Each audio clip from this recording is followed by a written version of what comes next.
বল বুঝতে পারলাম। আজকে গার্জেন কল এসে রোজ ওর গার্জেন আসবে, হ্যাঁ ওর গার্জেন আসবে, ওর গার্জেন কেয়ার করে না, সত্যি বলতে কেয়ার করে না। ও আদেও জানেও কিনা সেটা আমার সন্দেহ।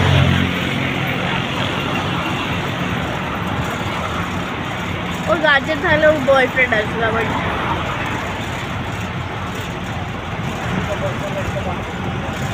মিনিটে বললো হ্যাঁ কেন ঠিক আছে,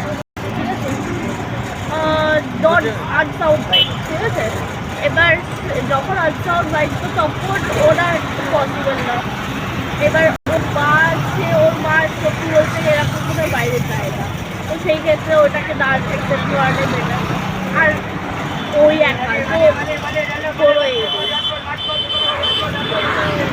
আর আলটিমেটলি ওর টাকাটা ওর বয়ফ্রেন্ড দিচ্ছে, পড়াশোনা খরচাটাও পুরো ওর বয়ফ্রেন্ড করে। তো সেই ক্ষেত্রে আর কি ওর বিজনেস হয়ে করে বয়ফ্রেন্ড আর ওরা বিজনেস আছে, ওরা বিজনেসটাও করে আর কলেজটাও আসতে পারে ডেলি।